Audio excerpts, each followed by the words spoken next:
My name is Elizabeth Pedi, and I'm a physical therapist and postdoc at Northwestern Physical Therapy. Imagine that you or your loved one are one of the 800,000 people affected by stroke every year. Now, imagine you or that same person are one of 75% of people who remain with chronic arm and hand impairments as a result of your stroke. You have difficulty reaching into a cabinet, opening up a jar, and you feel as though you are losing your independence. I want you to keep this scenario in mind as I move forward throughout the presentation. After a stroke, the connection from the brain to the muscle has been damaged, and the focus of rehab is rewiring and reconnecting these pathways. It is agreed upon that patients can make the most functional recovery from physical and occupational therapy in the first 6 months following their stroke. And that is because the brain is most plastic, meaning that it is able to reform old connections and form new connections, which leads to greater recovery. However, after 6 months, this plasticity greatly reduces, and the functional recovery slows down, and there is little to minimal recovery at all. What I have presented is the ultimate race against time. But what if I said that we could extend this period of plasticity beyond 6 months, giving patients more time and a better chance to get back to those things that they enjoy doing the most?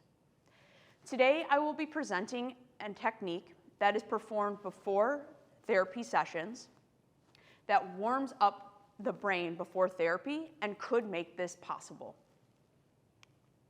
Let's walk through a very common scenario. This is Ruth. After experiencing weakness in her arm and difficulty completing a full sentence, her daughter rushes her to the emergency department where she finds she has suffered a stroke. After achieving medical stability at Northwestern, she is then accepted to Shirley Ryan Ability Lab, where she spends 3 weeks focusing on her functional recovery.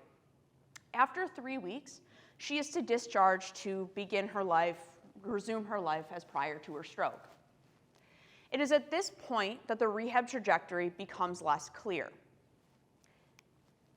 Patients can go to outpatient therapy, but it is also a time where patients drop off of therapy completely for a multitude of reasons, whether they have difficulty finding rides to sessions or for lack of insurance coverage.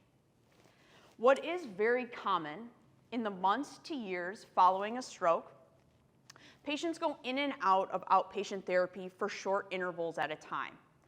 However, keep in mind that optimal time for brain recovery has since passed.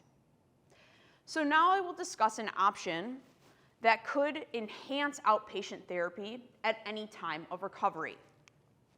Let's remember Ruth. It is now 8 months after her stroke. She feels that she's made great recovery, great progress. However, she's still having some weakness in her arm. She returns to outpatient therapy where her therapist presents her a new option called bilateral motor priming, to be done for 15 minutes before she starts her standard session with her therapist. She's skeptical at first, but she's willing to try.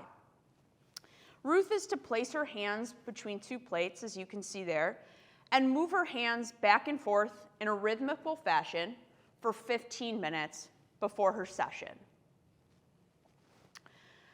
If you've ever gone to outpatient therapy and your therapist has told you to warm up on the bike or the treadmill before your session, this works in a very similar way, but instead of warming up your muscles, you're actually warming up your brain. So what we think is happening is that this movement is inducing the plasticity that was present in the first 6 months of the stroke, which means the brain is better able to form more new and more connections, which basically enhances the therapy and leads to greater functional recovery. And we're still trying to understand how this direct connection between the arm movement and the brain works. However, at this point, we believe that it is increasing the excitation in the brain and also modulating pathways in the brain that have been damaged as a result of the stroke. So there is a growing body of evidence to show that priming before therapy improves functional recovery compared to just therapy alone. I am working on a clinical trial that is scaling this research up and testing it on more subjects with the hopes of seeing similar positive results so that this can be implemented into real therapy practice. Current rehab practice is truly a race against time as we try to maximize the first 6 months following a stroke. However, priming presents an option to slow this race down, to give patients like Ruth a chance to return to their lives with improved independence, quality of life, and overall happiness. Thank you so much.